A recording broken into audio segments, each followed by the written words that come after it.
जय श्री राम दोस्तों, राधे राधे। कैसे हैं आप सब? भगवान की कृपा आशीर्वाद से आप सब कुशल मंगल से होंगे। दोस्तों, कहते हैं कि इंसान के अंदर जब घमंड हो जाए, अभिमान हो जाए, तो वो उसके पतन का कारण बनता है। और ऐसा कहा नहीं जाता, ऐसा निश्चय ही होता है। कोई भी इंसान देख लीजिए, किसी ना किसी इंसान में कोई ना कोई गुण हमेशा रहता है।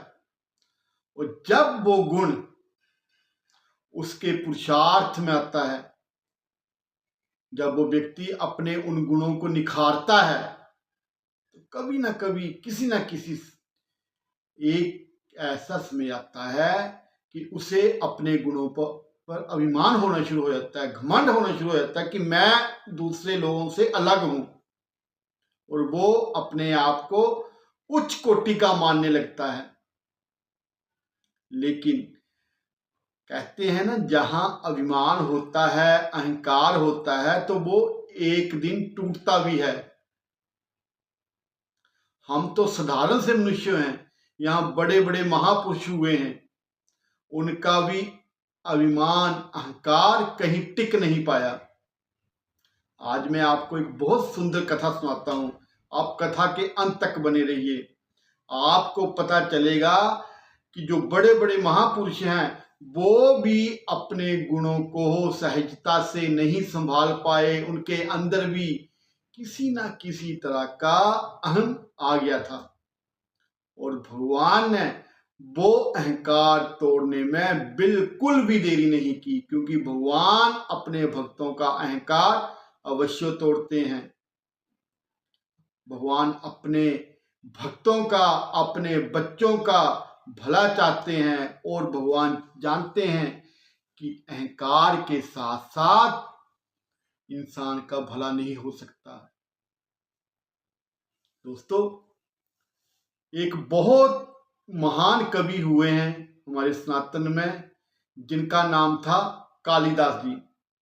बहुत सी उन्होंने कविताएं लिखी हैं, बहुत से उन्होंने ग्रंथ लिखे हैं। ऐसा माना जाता है कि कालिदास जी जब अपनी कविताओं को गाते थे, जब अपना राग शुरू करते थे कविताओं को गाते गाते, तो साफ मौसम में भी काले काले बादल आ जाते थे और बरसात शुरू हो जाती थी। इतनी शक्ति थी उनकी वाणी में, उनकी कविताओं में, कि जिनके तार सीधे भगवान के साथ जुड़े हुए थे। लेकिन एक समय ऐसा आया, कालिदास जी को भी अपनी विद्वता पर, अपनी विद्या पर घमंड हो गया, अभिमान हो गया। जब अभिमान हुआ तो वो टूटना भी था। एक बार कालिदास जी एक जंगल में जा रहे थे, किसी तीर्थ यात्रा पर निकले हुए थे। ऐसे ही बीच में से एक जंगल आ गया। जंगल से गुजर रहे थे, उन्हें बहुत जोर की प्यास लगी। आसपास कहीं भी पानी की एक बूंद का नामो निशान नहीं था। थोड़ी दूर आगे निकले तो उन्हें एक कुआं दिखाई दिया। कुएं में एक गरीब सी फटे कपड़े डाले हुए बूढ़ी माँ पानी भर रही थी। अपने हाथों से आहिस्ते आहिस्ते रस्सी कुएं से अंदर बाहर कर रही थी। अपनी शक्ति के अनुसार जितना जल वो खींच सकती थी कुएं से, वो खींच रही थी, और अपने जो उसका घड़ा था भर रही थी। फिर छोटा सा कोई बर्तन था, उसको फिर कुएं में डालती, फिर थोड़ा सा पानी बाहर आता, फिर उसको घड़े में डालती। ऐसे देखते देखते कुछ लम्हे बीत गए। कालिदास जी उस बूढ़ी माँ के पास गए, उनको कहा, मुझे पानी पिलाओ। बूढ़ी माँ ने नहीं सुना। कालिदास जी ने फिर कहा, ये बुढ़िया सुनता नहीं क्या? मुझे पानी पिलाओ, मुझे प्यास लगी है। बूढ़ी माँ ने फिर नहीं सुना। कालिदास जी उस बूढ़ी माँ के बिल्कुल सामने खड़े हो गए और कहते, मैं कब से आवाज लगा रहा हूं मुझे पानी पिलाओ, तुम मेरी बात मानती क्यों नहीं, मेरे प्रश्न का उत्तर क्यों नहीं देती। उस स्त्री ने कहा, बूढ़ी माँ ने कहा, बेटा मैं तुम्हें जानती नहीं, तुम कौन हो, अपना परिचय दो, मैं अवश्य पानी पिला दूंगी। कालिदास जी ने कहा, मैं कालिदास हूं, बहुत बड़ा विद्वान हूं। बूढ़ी माँ ने कहा, तुम कैसे विद्वान हो, तुम कैसे बहुत बड़े आदमी हो, मैंने तो कभी तुम्हारा नाम भी नहीं सुना। कौन है कालिदास, कैसा कालिदास, कहां का कालिदास, मैं नहीं जानती कालिदास को, अपना परिचय दो।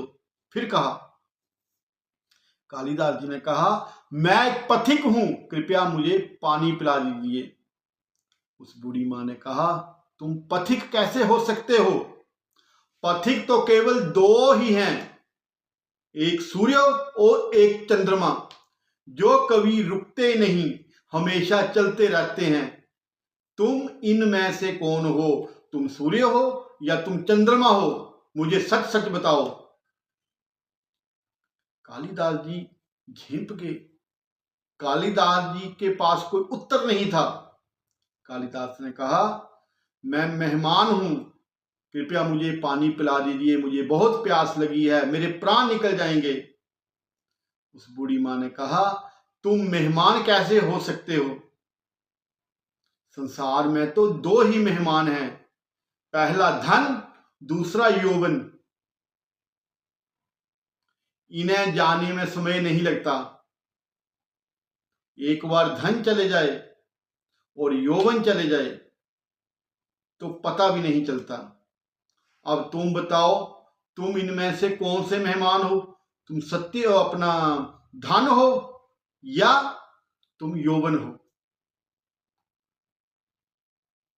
कालिदास जी बहुत हैरान परेशान, कोई उनको उत्तर नहीं सूझ रहा था। अब क्या उत्तर दें, अपने आप को बहुत विद्वान मान रहे थे। कालिदास जी ने कहा, माता मुझे पानी पिला दो, फिर मैं प्रश्नों के सारे उत्तर दूंगा। बूढ़ी माँ ने कहा, नहीं, पहले मेरे प्रश्नों के उत्तर दो, मुझे अपना परिचय दो, फिर मैं पानी पिलाऊंगी। अब तक के सारे तर्क से पराजित हताश कालिदास जी हो चुके थे।